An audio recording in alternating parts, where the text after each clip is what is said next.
متوجہ ہو جائے میری طرف جی.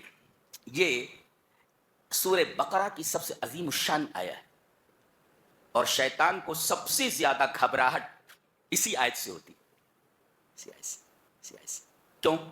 اس لیے کہ اللہ تبارک و تعالیٰ کی جتنی صفتیں اس ایک آیت کریمہ میں بیان کی گئی ہیں پورے قرآن حکیم کی کسی آیت کے اندر اتنی صفت نہیں ذکر کی گئی. چلیے دیکھتے ہیں کیا. پہلے ایک دعویٰ کیا گیا ہے 10 جملے ہیں sir. There are 10 sentences in this آیا. کیا پہلا سنٹینس جو دعویٰ ہے بقیہ 9 sentences اس کی دلیل ہے. دعویٰ کیا ہے؟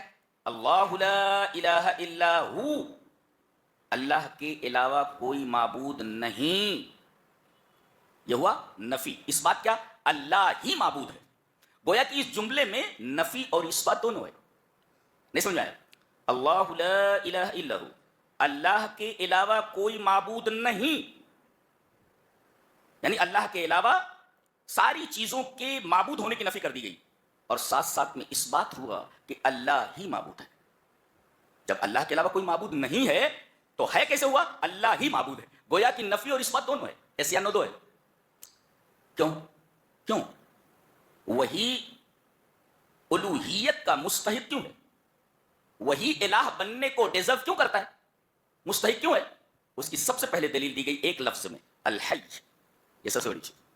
اس سے بڑی کوئی دلیل موجود نہیں ہے اس کی الوہیت کی. سب سے بڑی دلیل. اور عجیب بات تو یہ ہے کہ نبی کریم صلی اللہ علیہ وسلم کا جب انتقال ہوا تو پورا مدینہ سکتے میں تھا. جو صحابی جہاں ہے وہیں رک گیا ہے. جیسے پورے مدینہ کی فضا کی سانس رک گئی ہو، لوگوں کی نہیں، فضا کی سانس رک گئی ہو. ایسا لگتا ہے جو جہاں بیٹھا ہے وہیں بیٹھا ہوا ہے. صحابہ کرام پر اتنی بڑی مصیبت کبھی نہیں آئی تھی. نبی کریم صلی اللہ علیہ وسلم کا اس دنیا سے چلے جانا یہ ان کے لیے سب سے بڑے دکھ کی بات تھی.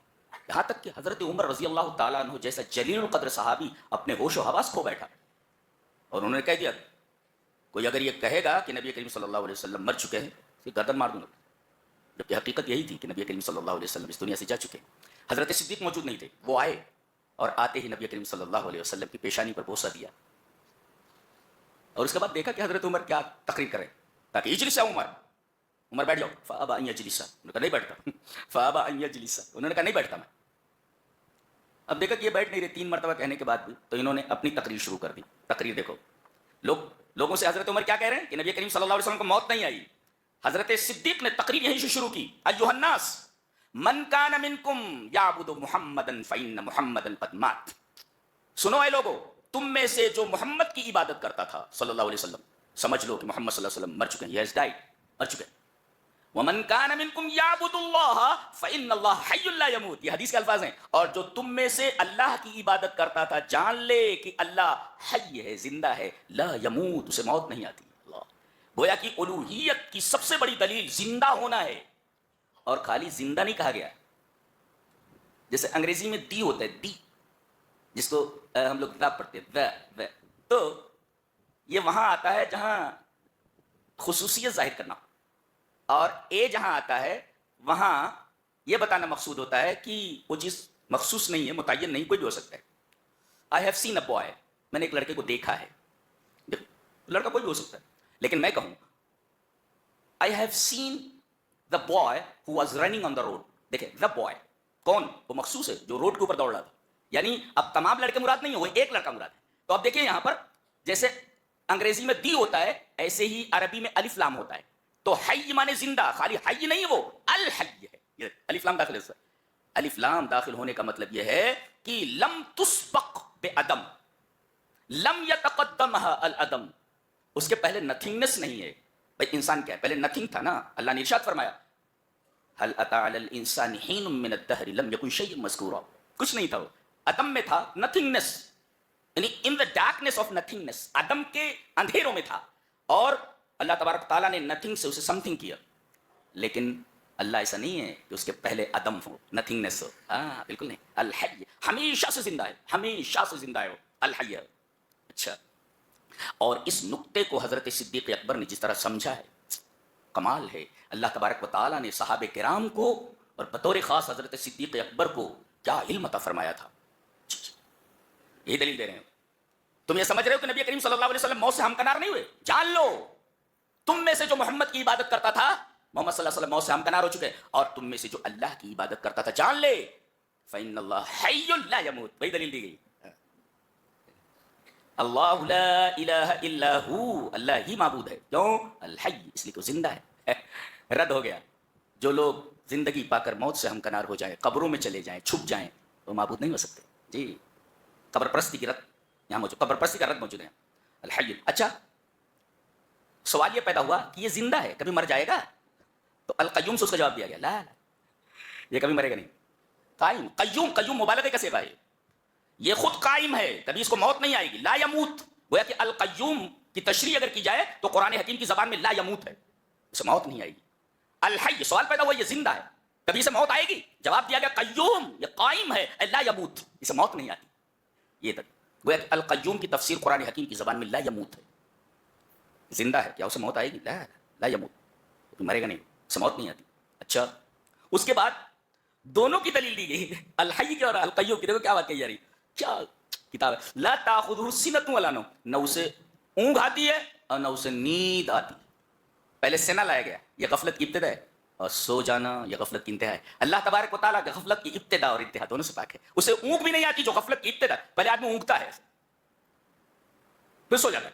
تو اللہ تبارک و تعالیٰ کو اونگ نہیں آتی، یہ غفلت کی ابتدا ہے، اور نیند نہیں آتی جو غفلت کی انتہا ہے. اللہ تبارک و تعالیٰ غفلت کی ابتدا سے بھی پاک ہے اور غفلت کی انتہا سے بھی پاک ہے. کیوں؟ اس لیے کہ جو زندہ ہو اگر اسے نیند آ جائے تو یہ حیات کاملہ نہیں ہوگی. الحی مانے ذو الحیات الکاملہ، کامل حیات. اب آدمی ایسے سو گیا تو سونے میں زندگی کمزور ہو جاتی ہے. نہیں، یہ تو بچہ بھی جانتا ہے. اگر آدمی کو نیند آ جائے تو زندگی کمزور ہو جاتی ہے. جی، کمزور ہو جاتی ہے زندگی، اور یہ کمال کے خلاف ہے. اللہ حیات کاملہ رکھتا ہے، کامل حیات. اگر اسے نیند آ جائے تو نیند میں زندگی کمزور ہو جاتی ہے. جی جی جی، کمزور ہو جاتی ہے. اچھا، یہ تو دلیل دی گئی اس کی حی کی، کہ اسے نیند نہیں آتی، اسے اونگ نہیں آتی. ایک اور قیوم، قیوم کا مطلب ہے تو خود قائم ہے اور دنیا کو سنبھال رہا ہے. وہ القائم علی کل شیء، دنیا کو سنبھال رہا ہے. اب دنیا کو سنبھالنے والا تھوڑی دیر کے لیے اگر غافل ہو جائے، نگرانی اس کی ہٹ جائے، ایک ستارہ دوسرے ستارے سے ٹکرا جائے گا، بولے تو کائنات کے نظام درہم برہم ہو جائے گا. یہ اس کی قیومیت کی، گویا کہ لا تاخذہ سنۃ ولا نوم. در حقیقت یہ دلیل ہے الحی اور قیوم کی. کیا کتاب ہے، کیا دلیل دینے کا انداز ہے، دیکھ رہے ہیں آپ. اس کو کہتے ہیں دلیل. کو سمجھ میں آ رہا ہے؟ ہاں، وہ سائنسی جو اصول ہوتے ہیں اس سے زیادہ مشکل دکھ رہا ہے، تو یاد ہو جاتا ہے. اتنا آسان نہیں ہے قرآن. اسے تدبر بولتے ہیں، گہرائی میں جانا. تو اللہ لا الہ الا ہو، جی، جو زندہ نہ ہو وہ معبود نہیں ہو سکتا. جو کائنات کی نگرانی ہر پل نہ کر رہا ہو وہ معبود نہیں ہو سکتا. جسے اونگ آ جائے وہ معبود نہیں ہو سکتا. جسے نیند آ جائے وہ معبود نہیں ہو سکتا. لہو ما فی السماوات و ما فی الارض، کائنات میں جتنی چیزیں ہیں سب اس کی ملکیت ہیں، اور جو کسی کا مملوک ہو وہ معبود نہیں ہو سکتا. سب کے سب اس کی مملوک، کائنات کی ہر شے اس کی ملکیت میں ہے. تو جو ملکیت میں ہو تو غلام ہوتا ہے نا، اور غلام کبھی بھی، عبد کبھی بھی الہ نہیں ہو سکتا، اس لیے کہ وہ آقا کے تحت ہوتا ہے. تو کائنات کی ہر شے، لہو ما فی السماوات و ما فی الارض، کائنات کی ہر شے اس کی ملکیت ہے. جب اس کی ملکیت ہے تو سب اس کے مملوک ہوئے، اور مملوک اور عبد کبھی بھی الہ نہیں ہو سکتے، اس لیے کہ وہ آقا کے تحت ہوتا ہے اور معبود کسی کے تحت نہیں ہوتا. یہ دلیل ہے الوہیت کی. ایک اور آگے فرمایا من ذا الذی یشفع عنده الا باذنہ، کون ہے جو اس کی اجازت کے بغیر کسی کی سفارش کر سکے. اللہ اکبر. یعنی کائنات کی کوئی ہستی اللہ کی اجازت کے بغیر سفارش کے لیے اپنا لب نہیں کھول سکتی. تو سب مجبور ہوئے نا، سب مجبور ہے. اس کی اجازت کے بغیر کوئی بول نہیں سکتا. یہاں تو سفارش کہی گئی ہے. سورہ نبا میں کہا گیا لا یتکلمون الا من اذن له الرحمن. سفارش تو دور کی بات ہے، بولنے کی اجازت نہیں ہے. اگر وہ اجازت نہ دے تو بول نہیں سکتے. یہاں تو سفارش کی بات کہی، وہاں بولنے کی نفی ہے. جب تک اجازت نہ دے لب نہیں کھولنا، لب نہیں کھولنا. فرشتے کھڑے ہیں، روح الامین کھڑے ہیں، سب کانپ رہے ہیں. اللہ اکبر. یہ ہمارے رب کی عظمت ہے جو اس سے معلوم ہوتی ہے. تو جو اللہ کی اجازت کا محتاج ہو بولنے کے لیے، وہ کہاں معبود ہو سکتا ہے؟ کسی کی سفارش نہ کر سکے، اس کی اجازت کے بغیر، اس کی اجازت کا محتاج ہو، وہ معبود کیسے ہو سکتا ہے؟ تو جو حی نہ ہو معبود نہیں ہو سکتا، جو القیوم نہ ہو معبود نہیں ہو سکتا، جسے اونگ آ جائے وہ معبود نہیں ہو سکتا، جسے نیند آ جائے اسے وہ معبود نہیں ہو سکتا، اور جو کسی کی ملکیت میں ہو وہ معبود نہیں ہو سکتا، اور جو کسی کی سفارش کرنے کے لیے کسی کا محتاج ہو تو معبود نہیں ہو سکتا. یعلم ما بین ایدیہم وما خلفہم. غور سے دیکھو، اللہ جانتا ہے جو کچھ ان کے آگے ہے، جو کچھ ان کے پیچھے. اللہ اللہ کو انسان کا ماضی بھی معلوم ہے، پاسٹ کیا ہے تیرا، کن کن راستوں سے گزرے ہو، تو کن کن گلیوں سے گزرے ہو، ہم کو معلوم ہے. ہم کو معلوم ہے. انسان کا پاسٹ معلوم ہے، انسان کا پریزنٹ معلوم ہے جی، اور انسان کا فیوچر معلوم ہے، مستقبل موجود ہے. ماضی، حال، مستقبل سب کا علم اسے ہے، اور جو چیز ہونے والی ہے اس کا بھی علم رکھتا ہے، اور جو چیز نہیں ہوئی اگر ہوتی تو کیسی ہوتی اس کا بھی اسے علم ہے. جو چیز نہیں ہوئی اگر ہوتی تو کیسی ہوتی اس کا بھی علم اسے ہے. اللہ، یہ علم، اس کا علم کامل. اس کے علاوہ تمام انسانوں کا علم علم ناقص ہے. تو جو پاسٹ کا علم نہ رکھتا ہو، حاضر کا علم نہ رکھتا ہو، مستقبل کا علم نہ رکھتا ہو، اس کا علم علم ناقص ہے. اور علم ناقص والا کبھی معبود نہیں ہو سکتا. معبود ہونے کے لیے علم کامل ہونا ضروری ہے. اللہ، یعنی ہر ٹکڑے کے اندر اللہ تبارک و تعالیٰ کی الوہیت کا اس بات کیا گیا ہے. اللہ اکبر، اسے توحید کہتے ہیں. یہ اتنی عجیب و غریب آیا ہے کہ میں ہر سال اس کی تفسیر الگ انداز سے کرتا ہوں جی. اس سال الگ انداز سے اس کا جی. من ذا الذی یشفع عنده الا باذنہ، جو لب کھولنے کے لیے کسی کی اجازت کا محتاج ہو. لا یکون الہا، اچھا جو کسی کے ماضی، حال، مستقبل کا علم نہ رکھے. لا یکون الہا، معبود نہیں ہو سکتا. ولا، یہ دیکھو یہ ڈاکٹرس بیٹھے ہوئے ہیں اور انجینئرس وغیرہ بیٹھے ہوئے ہیں، مختلف شعبہ جات میں علمی خدمات انجام دینے والے اسکالرس یہاں موجود ہیں. دیکھیں غور سے، پہلے کہا گیا ولا یحیطون بشیء من علمہ. ایک تو یہ کہ اللہ تبارک و تعالیٰ نے جتنا علم تمہیں دیا ہے، پورا علم نہیں دیا، اپنا علم نہیں دیا ہے. بشیء من علمہ، تھوڑا سا علم تمہیں دیا ہے، جتنا چاہا ہے. لبما شاء، جتنا چاہا ہے اتنا دیا ہے، اور جتنا دیا ہے اس میں بھی تم آدھا تیتر آدھا بٹیرو جی. کسی ہارٹ اسپیشلسٹ سے بات کرو کہ تم نے ہارٹ پر، ہارٹ ڈیزیزز پر تم نے اسپیشلائزیشن کیا ہے کیا؟ ہارٹ کے تمام زاویوں پر تمہارا احاطہ ہے؟ ریفر کر دیتا ہے، امریکہ لے جاؤ. نہیں سمجھ میں آ رہا ہے، نہیں سمجھ میں آ رہا ہے. اللہ اکبر. جتنا علم دیا گیا ہے وہ بھی علم علم ناقص ہے. جس سبجیکٹ کا علم دیا گیا ہے اس سبجیکٹ میں سب کے سب ناقص ہیں، اس لیے کہ تھوڑا علم دیا گیا ہے. آدھا آتا ہے آدھا نہیں آتا، تبھی تو ڈاکٹر ریفر کر دیتا ہے. بہت سارے ڈاکٹر ایسے چاول دے کے پڑے ہوئے ہیں، وہ پیسہ لے لیتے ہیں، اس کے بعد ہاں کیس خراب ہو گیا آگے لے جاؤ. یہ چاول دے کر پڑھنے والے لوگ جی جی خطرناک ہوتے ہیں. اللہ، تو جس کا علم ناقص ہو وہ معبود نہیں ہو سکتا. لا یکون الہا. اچھا، وسع کرسیہ السماوات والارض.